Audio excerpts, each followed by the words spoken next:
Buenos días. Sensiblement différent, le podcast des humains sensibles et différents.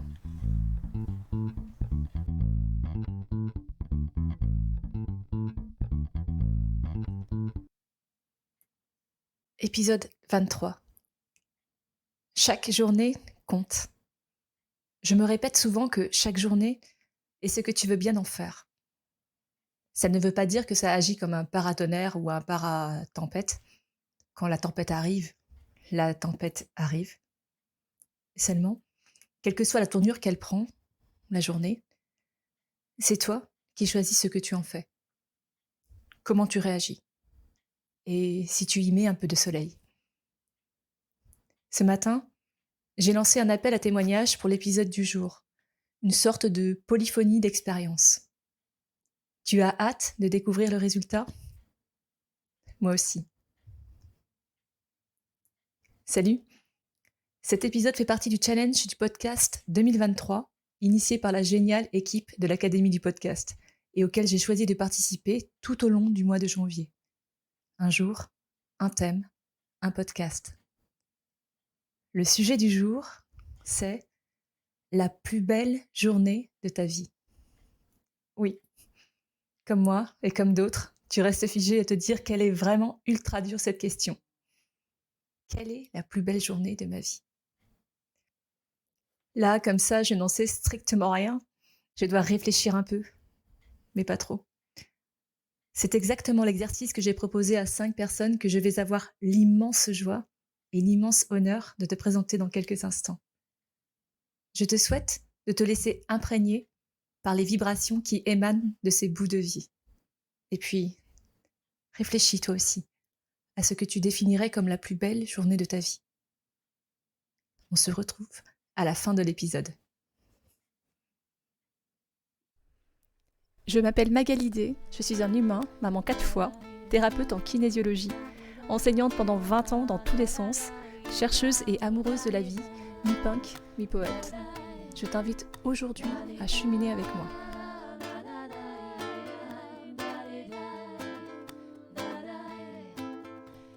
Abonne-toi à ce podcast que tu peux trouver sur toutes les plateformes pour ne rien manquer et participer à cette aventure extraordinaire, la tienne.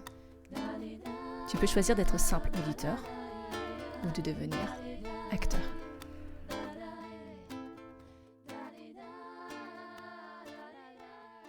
Sensiblement différent. Tu vas entendre Arnaud. Il fait partie de ces humains assez fous pour lancer un grand oui à un appel à témoignage sans me connaître. Suite à un burn-out en novembre 2021, il travaille à, je cite, se reconnecter à son enfant intérieur et à sa part divine. Il est aussi chef de projet en création de solutions logicielles. Il se pourrait qu'il tende vers le coaching de ce type de projet. Ouh, je sais pas dans quoi je m'embarque, mais bon, bah écoute, je vais le faire quand même. Parce qu'alors, à la question, quelle est la plus belle journée de votre vie? Je pense que vous serez toutes et toutes d'accord que c'est très difficile d'en choisir une. On en a quelques-unes qui nous viennent, et dès qu'on commence à hiérarchiser, ça devient compliqué. Mais je vais essayer de me prêter au jeu, et pour me prêter au jeu, je pense que je vais prendre une des plus récentes. C'était courant novembre, dans le cadre d'un stage thérapeutique de guérison de l'enfant intérieur, qui est un stage de groupe, et ça c'est super important justement, parce que comme nous sommes des créatures de lien, vous vous retrouvez avec 40 personnes dont vous connaissez la plupart, puisque c'est pas le premier stage en fait que je fais, et à Vincennes en plus, donc le cadre est plutôt cool. Et c'était en novembre, donc c'était pas encore l'hiver, donc c'était plutôt sympa, même pour faire des photos, faire son touriste. Et en vrai, donc entre la pratique, donc le stage, le fait que par contre, vu que nous sommes des créatures de lien, ça va être aussi énormément de câlins. Et ça, je pense que peu seront les gens qui me diront Moi, les câlins, j'aime pas ça. Enfin, je pense. Et maintenant, c'est surtout en plus reconnu que le câlin, c'est hyper important pour notre bien-être et notamment, enfin voilà, ça nous permet de sécréter certaines hormones. Merci, merci à moi. Donc alors beaucoup de câlins et puis des pratiques qui forcément vous amènent à une réconciliation avec votre enfant intérieur. Et puis, en plus de ça, la journée s'est terminée sur les illuminations qu'il y avait justement du parc floral, qui était alors vraiment vraiment sympathique. Et justement, ça a permis à certains membres du groupe bah, justement de continuer la journée, puisqu'on se revoyait le lendemain pour la suite et fin de cette partie du stage, qui dure un week-end. Mais on était quelques-uns, enfin pas mal quand même, hein, une petite vingtaine je crois, à se retrouver donc dans les illuminations. Donc déjà super moment partagé entre nous et entre nos enfants, hein, parce que je vais forcément utiliser la symbolique qu'on utilise. Et quoi de mieux qu'un spectacle de lumière pour se reconnecter à son enfant intérieur. Et ensuite, on s'est fait un petit resto avant de chacun rentrer chez soi. Pour être tout à fait franc, c'était une particulièrement belle journée à tout point de vue. Donc voilà pour en tout cas une des plus belles journées de ma vie et surtout une des plus récentes, pardon. Voilà, j'espère que cela vous inspirera. Vanessa Drault est hypnothérapeute et créatrice du podcast Sexe et Handicap. C'est une personne incroyable avec qui j'ai des échanges réguliers et qui m'a soutenue depuis mes premiers pas dans le podcast. Elle a accepté le défi du jour et je la remercie chaleureusement. Vanessa est un être humain hors du commun, aussi généreuse que drôle.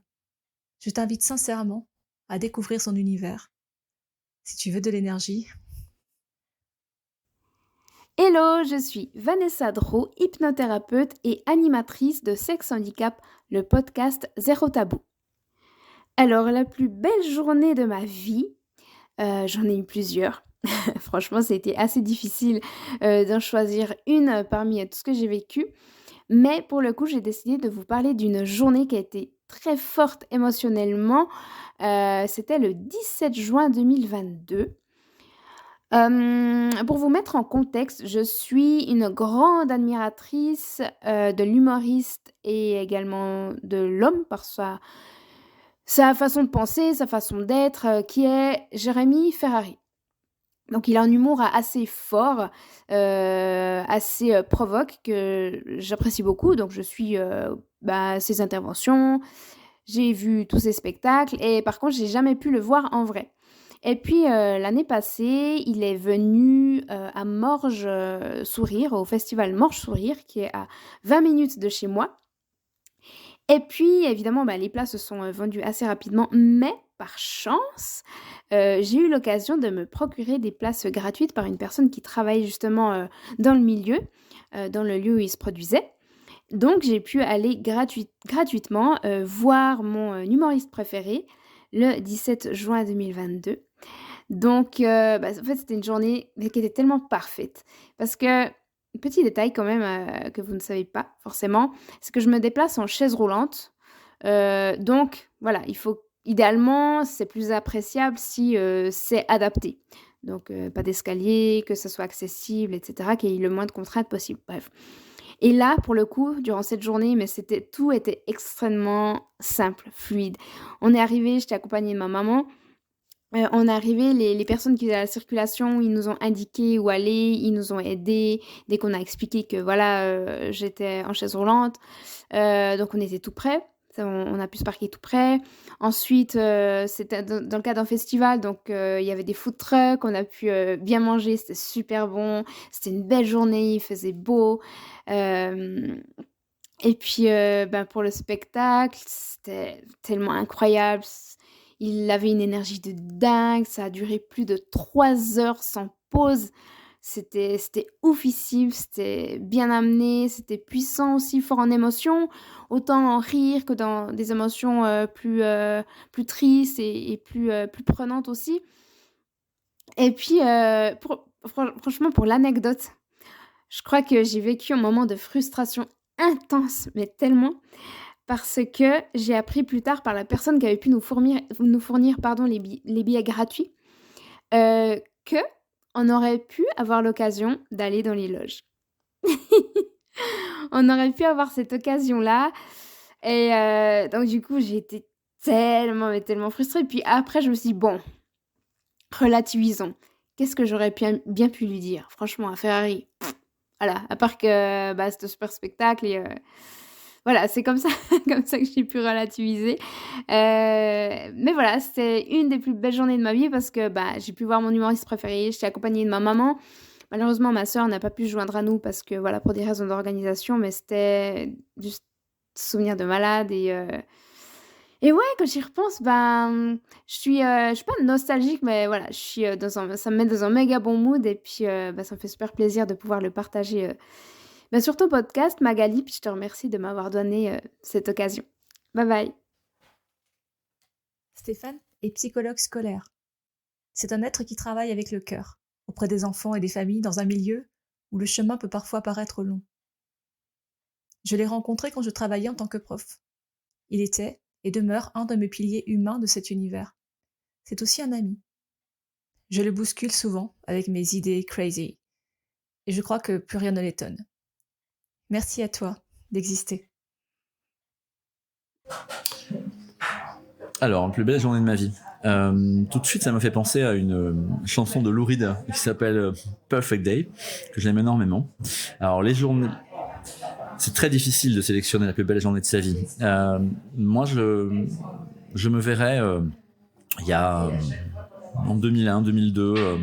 Alors, ça se passe en Normandie. Ça se passe en Normandie, c'est au mois d'avril, au cours des vacances de Pâques. C'est une sorte de rendez-vous secret, et c'est un rendez-vous secret. C'est une journée qu'on ne croit pas pouvoir vivre une fois dans sa vie. Je me rappelle des galets, du bruit de la mer sur les galets, et puis c'était de l'osmose absolue. Voilà. C'est la plus belle journée de ma vie. Elle s'est terminée malheureusement, mais bon, elle a existé. Lindsay Collin est agent d'accompagnement au changement d'environnement Europe-Québec. Elle est également podcasteuse avec Créer hors cadre, que tu peux trouver sur Facebook ou Insta. Je te mettrai le lien. On ne se connaît pas avec Lindsay, et pourtant, elle a eu cette générosité spontanée de répondre à mon appel. Je te remercie sincèrement pour ton « oui », qui était le premier d'ailleurs, et puis pour ton authenticité, ton efficacité aussi. Hello la team. Alors, la plus belle journée de ma vie, c'était en novembre 2021. Exactement, ça s'est passé le 11 novembre. Vous allez me dire, ok, jour férié. Mais oui, ce jour-là, j'ai décidé de me choisir définitivement en mettant fin à des sous-traitances en tant qu'indépendante. Pas parce que je n'aimais pas le travail que je faisais, que du contraire. Pas parce que je ne gagnais pas bien ma vie, que du contraire. Je gagnais largement bien ma vie. Sauf que j'avais des valeurs et des projets qui m'étaient propres en tant qu'individu professionnel, et j'ai décidé de choisir tout simplement de passer par à nouveau cette case départ qui je n'ai pas choisi l'énergie la plus facile, mais en tout cas je sais que sur le long terme, cette action que j'ai posée en novembre 2021 de me choisir et de construire mon professionnel totalement en étant qui je suis, mais vraiment dans l'intégrité, fera ici l'année 2023, 2024 et les autres années une vie professionnelle épanouie parce que je serai qui je suis, tout simplement, dans l'entièreté, l'authenticité, tout simplement. Donc voilà, ça c'était une de mes plus belles journées de ma vie. Et c'est intéressant, c'est que le déclencheur a été une académie de podcast dont il y avait un bootcamp au Mexique. Donc voilà, c'est le côté où je recherchais une nouvelle communication pour justement mon côté de solo entrepreneur. Donc voilà quel a été le déclencheur de ma plus belle journée de ma vie pour les actions que j'ai mis en place par rapport à mon travail à ce moment-là. Hello, que dire?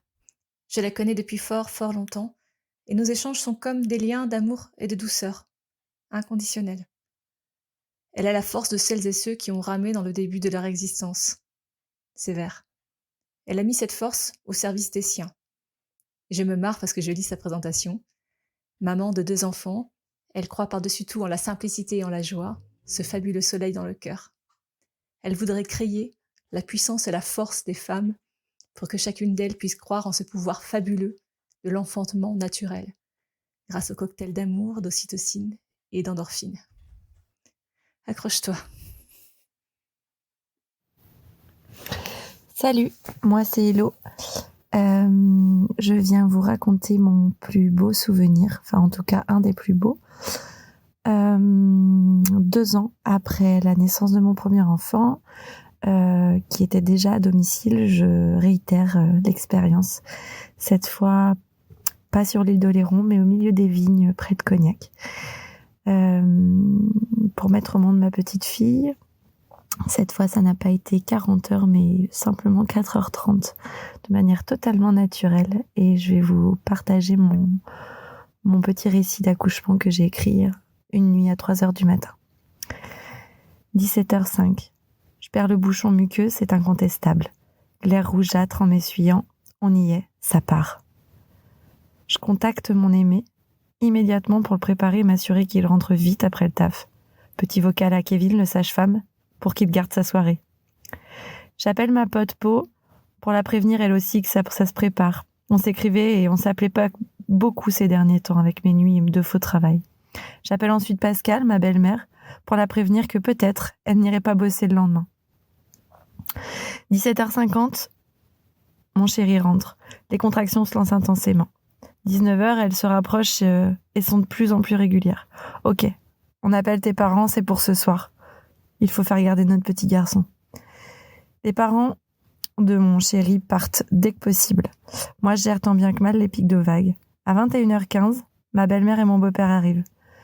Vient le moment de quitter mon petit bouchon et de le laisser partir avec ses grands-parents. Tellement mignon. Il comprend très bien que sa petite sœur doit sortir à tout moment. Il nous fait d'énormes bisous et part content avec papy et mamie, en tenue de combat pour la nuit. Il est 21h45. À chaque contraction, lorsqu'il était encore là, je me cachais un peu pour gérer tranquillement. Ils sont partis. De mon côté, je croise des doigts pour que ce ne soit pas à nouveau un faux départ. Ok. Là, on rentre dans le vif du sujet. Cerveau libéré, enfant en sécurité, ça part. Comme Jaja. Douleur dans le bassin, plus. Ah, c'est vrai, mon utérus est rétroversé. J'accueille tout ça au mieux en me soulageant à genoux, talons appuyés sur les fesses. Mon chéri est dans le canapé, me jette de doux regards. Il sent lui aussi qu'on y est cette fois. On prévient Kevin. Mon aimé part se coucher vers 23h20. Moi, j'alternais entre ballon, position à genoux et suspension avec l'écharpe de portage. Vers 1h du matin, j'ai envie de prendre une douche très chaude pour me soulager. Les cris de Louf commencent à sortir. Je les accueille. Mon chéri dort, il est imperturbable. La douche dure un moment, mais je perds la notion du temps. Je croyais y être restée environ 20 minutes. Tout du long, je suis à genoux, pour accueillir au mieux les vagues désormais très rapprochées. Lorsque je décide de sortir, l'envie de pousser vient rapidement. Je réveille mon aimé et je lui dis « Ok, là, ça part pour de vrai.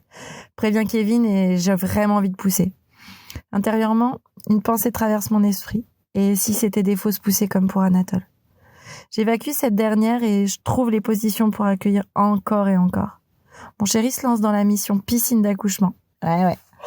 3 semaines qu'elle restait gonflée dans notre chambre à prendre une place incroyable. Oui, mais sans eau chaude, Vous vous souvenez, eau chaude, puis notion du temps, voilà. C'est plus difficile, plus d'eau chaude. Le voilà qui se met à remplir la piscine avec des marmites d'eau qu'il fait chauffer, à l'ancienne. Lorsque les vagues sont balèzes, il vient m'aider en proposant des postures et exercices que notre sage-femme nous avait montrés lors de notre dernier rendez-vous. Kevin est donc sur la route à ce moment-là. Ce que je ne sais pas encore, c'est que de son côté, il est sûr de ne pas avoir le temps d'arriver avant l'arrivée de notre petite merveille. Il est maintenant 2h du matin et quelques minutes. Je sais que mon sage-femme devrait arriver d'ici une vingtaine de minutes. Lorsqu'une contraction arrive un peu en force, j'ai la sensation que tout se précise. Je décide donc de prendre une douche, même froide, ça me va. En sortant, je ne pensais pas que tout irait si vite. Je sors de la douche, je prends une serviette et je sors de la salle de bain lorsqu'une vague immense vient m'envahir. Une envie de pousser gigantesque me force à m'arrêter et à m'agripper au lit cododo de notre choupette, n'attendant qu'à être utilisée pour la première fois. Je pousse avec la vague, je pousse et rupture partielle de la poche des os, là, dans ma chambre. J'ai la sensation de sortir une hémorroïde à ce moment-là. Non, ce n'était pas tout à fait ça. Les aléas de la mise au monde d'un joli petit être. On maîtrise pas toujours tout. Je sors donc le peu de choses qu'il me restait dans les intestins au creux de ma main. C'est bien ce qui s'est passé. Dégoûtée et un peu dans le feu de l'action, j'appelle mon chéri pour qu'il m'aide à nettoyer. Vite, le temps presse, la prochaine vague n'est pas loin et l'envie de pousser va certainement grandir avec la fissure de la poche. Je décide donc de filer sur les toilettes. Je ne souhaite pas que cette fâcheuse anecdote se reproduise. Mon chéri reprend sa marmite en me demandant si la piscine me tentait toujours. Je réponds ouais, carrément. Et il reprend donc son activité marmite dans la cuisine. À peine monté sur le marchepied des toilettes, ça repart. Ultra intense. Je pousse. Je me souviens que lorsque la tête s'apprête à sortir, il faut souffler dans la paille. Alors je souffle tout doucement. Mais punaise, il se passe un truc. Oui, en effet, à ce moment précis, je sors la tête toute seule et le reste de mon liquide amniotique juste au-dessus de mes toilettes. Waouh! J'ai le souffle court. J'appelle mon homme tant bien que mal. Doudou, viens vite, c'est maintenant. Là, mon chéri comprend que nous allons devoir gérer cette douce arrivée en solo. Il respire. Me demande si je me sens d'atteindre la chambre. Je réponds que non, pas du tout. Alors ok. Il me demande de ne pas bouger le temps d'un instant. Il file ouvrir le canapé et attrape le plaid. Au passage. Il paraît qu'un bébé, ça glisse à la sortie. Le voilà donc revenir en quelques secondes avec un joli plaid blanc. La seconde contraction arrive et bébé montre ses épaules. Elle respire à plein poumon. J'avoue avoir eu un petit moment de stress intérieur lorsque je tenais sa petite tête entre mes cuisses. Une série de messi m'a perturbée jusqu'à ce que j'entende et que je vois ce petit être prendre sa première bouffée d'oxygène. Troisième poussée, elle était entièrement sortie dans les bras de son doux papa, ultra ému et chamboulé par la vitesse de son arrivée. 2 minutes après la fissure de la poche. L'expérience se poursuit avec un papa tenant ce petit être fraîchement arrivé dans ses bras derrière moi avec le cordon comme fil d'Ariane jusqu'au canapé. Waouh, quelle aventure! Mon aimée nous couvre toutes les deux. Je ne réalise pas bien ce qui vient de se passer. Elle est là, tout contre moi. Quelle joie immense! Mon amoureux prend son téléphone pour appeler le sage-femme, qui est maintenant à moins de 10 minutes de la casa. Il entend la pépette et nous dit qu'il est tout prêt. Nos regards se perdent l'un dans l'autre avec mon tendre amoureux. On a fait ça, nous. On a mis au monde notre petite fille tous les deux, ici, au milieu des vignes. Son regard plein de douceur m'envahit. Ouais, je l'aime, le père de mes enfants. À cet instant, cet amour que pour lui est juste gigantesque. Il me fait même frissonner, tellement incroyable. Je me sens chanceuse, 2 accouchements dans notre cocon. Incontestablement plus court et plus facile dans l'accueil des sensations. Ouais, je crois pouvoir dire que je connais un peu mieux mon corps. Quelque chose s'est soigné en moi avec l'arrivée de ma douce Olympe. Elle aussi a fait un magnifique travail tout du long. Elle est si petite. J'avais oublié ce que c'était. Je l'ai contre moi sous le plaid. Mon sage-femme arrive, on parle tout bas. Tout est paisible. Kevin me dit que nous allons tranquillement sortir le placenta. Allez, c'est parti. Franchement, facile. Il sort très facilement. Ensuite, le papa va couper le cordon et s'atteler avec Kevin à un gros nettoyage de notre douceur, qui venait tout juste d'évacuer tout son méconium dans ce magnifique plaid blanc. Une fois toutes ces petites choses faites, on a pesé notre beauté, 2,8 kg 150 de bonheur, petit tour de tête de 33 cm et un 48 cm à vue de nez. Une pure merveille. Maintenant, il me tarde de retrouver mon grand garçon pour lui présenter sa jolie petite sœur. Nous continuons avec le sage-femme le petit examen en douceur et nous procédons à la première mise au sein après une bonne douche de décompression. Pfiou, tellement fou ce qui venait de se passer. Kevin, je te remercierai jamais assez de nous avoir permis de vivre tout ça. Un véritable trésor dans une vie de femme, de mère, dans une vie de couple aussi. Je suis si fière de mon homme aussi. Sa douceur, son écoute, son sang-froid, son regard, sa présence, sa voix, son amour, mon amour, notre amour. Ma petite fille est née dans les toilettes de notre maison et ce fut l'un des plus beaux jours de ma vie.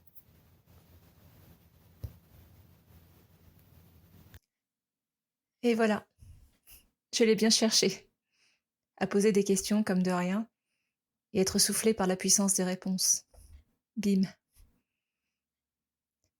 La plus belle journée de ma vie, tu t'en doutes, une seule journée ne suffirait pas. Je pourrais t'en raconter 1000. Et dans chaque histoire, il y a un petit morceau de la tienne, de la mienne. J'aurais pu te parler de la naissance d'un de mes enfants qui s'est passé dans l'eau. J'aurais pu te parler d'une année que j'ai voulu célébrer d'une certaine façon en allant rendre visite et passer un moment avec des personnes qui étaient précieuses pour moi ou que je n'avais pas vues depuis longtemps. J'aurais pu te parler encore. Mais cette fois, c'est moi qui ai écouté. Et toi ? Quelle est la plus belle journée de ta vie ? Combien de plus belles journées vas-tu encore écrire dans le livre de ta vie ? Si tu veux, tu peux m'écrire pour te raconter. Merci du fond du cœur aux 5 voix qui se sont unies aujourd'hui pour partager leur vérité. Vous écouter m'a touchée, émue, nourrie. Si tu as aimé cet épisode, partage-le en me taguant. Tu peux aussi mettre 5 étoiles sur ta plateforme d'écoute préférée. Le prochain rendez-vous, Inch'Allah, c'est déjà demain.